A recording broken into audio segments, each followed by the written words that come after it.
Well, as a follow-up to my recent transfer case fluid change video, today we're going to be changing the differential fluids in the Rubicon 392. What you'll need for this job, and some of these might not be exactly necessary, only if you have to take the differential cover off, which I will have to on the front of this as there is no drain plug on the front differential. The rear differential has a drain plug, but not the front. You're going to need some differential fluid. Here I have some Royal Purple Max Gear synthetic oil. For the front, it suggests 75W85, but we have 75W90 here, which should work. And for the rear, the manual states that 75W140 is required. So I have 2 quarts of each. I'm not sure if it'll take all of that. It may not even take maybe just over 1 per differential we're about to see. It doesn't list any capacities in the Mopar manual, but I figured getting 2 of each would cover everything, and if I have any left over, they'll be great. It'll be great for the next differential fluid change. So you're going to need that. You'll need a 10mm socket to undo the bolts that hold the differential cover on. You'll need a 3/8 ratchet, not only to use the 10mm socket, but also to open and close the fill and drain plugs, if applicable, on the axle. So there's that. And it may not be absolutely necessary. We'll see what kind of angle I have to work with and room I have to work with, but a bottle pump may definitely come in handy here. And last but not least, you'll need something to catch the oil with and take it to your local recycler. And we have an oil catch pan for that. Oh yeah, and also if you have your differential exposed and you want to clean anything in there, a good brake parts cleaner will definitely get the job done. Okay, you're going to want to take your oil catch pan, place it underneath your differential, and I'm going to start out by removing the fill plug because I'm curious to see if the differential fluid is low at all or what level it actually is. Now, it's not on here very tight. When you fill this, you fill it till it seeps out of here. And look at that, there's nothing coming out of there. I'm not sure how. Actually is. It's a little ways down in there, not too bad. Now this is the front diff, which doesn't see as much usage as the rear, but still like to have the proper fluid levels in here. You also see there's some gunk on here. I guess this is, since it only has a fill plug, this is going to be magnetic, and there's tiny little magnetic shavings, but nothing, you just want to make sure there's no chunks or anything in there. So that looks good. Might want to clean it up with the brake parts cleaner. Now, like I said, there's no drain plug on this. We're going to have to remove this differential cover using a 10mm socket. Now, these are obviously on here a little more tight. This has a reusable gasket from the factory. This is my first time dealing with one. I'm used to having to, scrape off excess RTV silicone and reapplying that. So if this is the case, this is excellent.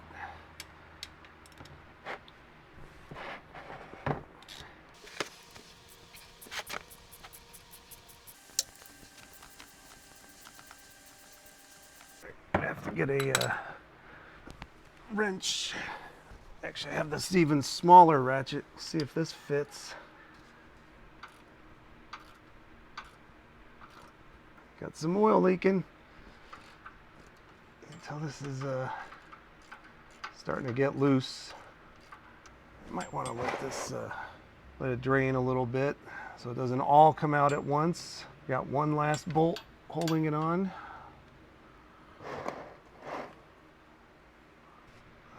Let's see. Oh, yeah. So yeah, here's your differential with the reusable gasket. Pretty interesting. Yeah, there's rubber, like a metal frame. Completely surrounds the holes. And I guess it sits flush enough against the housing there that it creates a nice seal.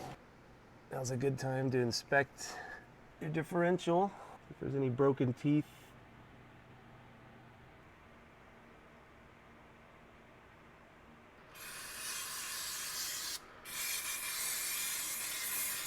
If you really want to get thorough, you could get the axle or lift up the Jeep before you do this, and so the wheels are free flowing, and then you can move them around, move the gears around, but I'm not going to get that involved. I just kind of wanted to wipe it down a little. There's a lot of grime on here from just, it running. All right, one thing I forgot to mention was using some of this high temperature thread sealant to go around the fill and drain plugs. I'm sure that'll help out with that, preventing any leaks through the plugs. And give this a thorough cleaning with the brake cleaner. Now that that's all drained, I'm going to go ahead and reinstall the diff cover. It goes back on just the same way it came off.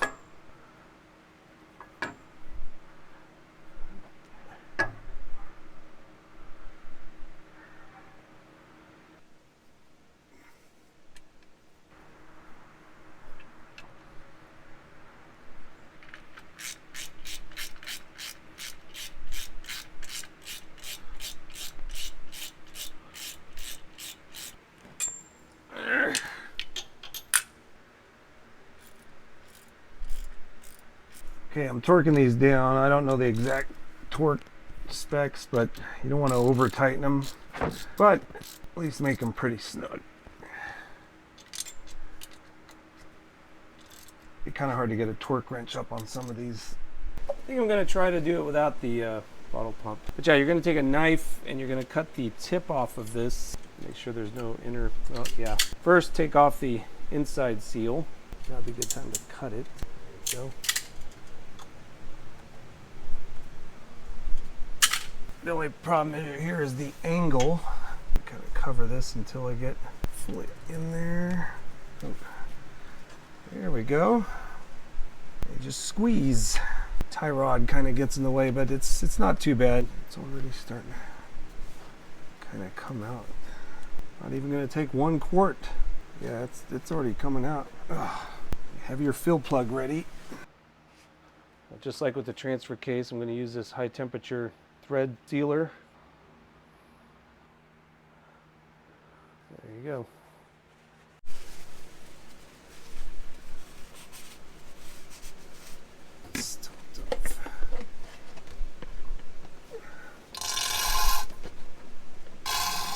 Yeah, that's what I thought. It's had a chance to settle.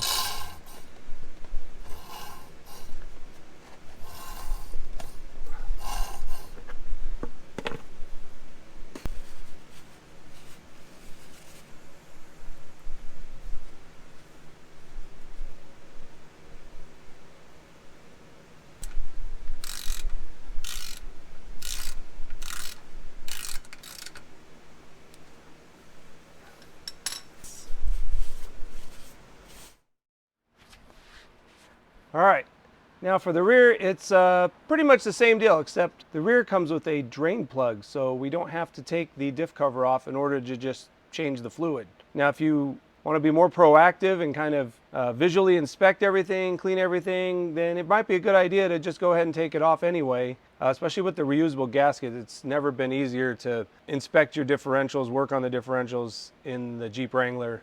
But since this is so new and since I'm able to just drain it and refill it, I think that's what I'll do on the rear for now. And then maybe the next time I do a fluid change, maybe 20,000 miles from now, I'll go ahead and take the rear diff cover off. Maybe at some point I'll at that same time, I might upgrade them. Unless the situation warrants it ahead of time, such as damaging the rear diff, which I've done in past Jeeps where they started to leak. But I don't really see the need to at this point, so I'm just going to go ahead and change the rear fluid out, and then we'll be done. So first I will loosen the fill bolt.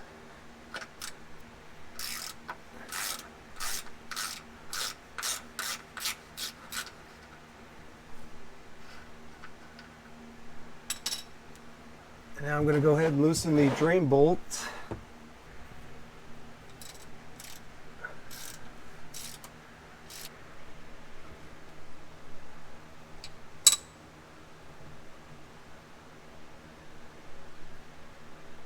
Like before, you'll want to inspect your drain plug. And I did the same thing for the fill and drain plugs here as I did for the fill plug in the front differential. Now remember, the magnetic one is for the drain plug to catch all the metal shavings and whatnot, and the non-magnetic one, and you can tell the difference. The magnetic one is this one. It's filled in with the magnet, and this one's hollower, if that's the right word to use. It's got the indentation there. This is your fill plug. We're going to go ahead and put sealant around these. First around the drain plug. Way too much. You don't need quite that much. There we go. This will just help ensure that none of that fluid leaks out through the fill or drain holes. We're going to take our 75W140 to cut the hole.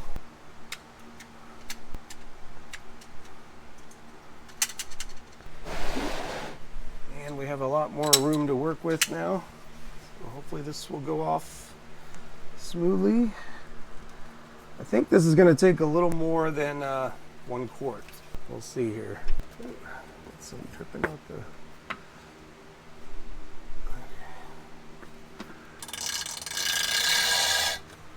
And that's a good sign that you're out.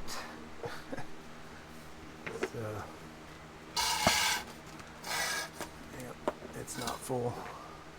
So the front took right at 1, and there we go. Wrong way.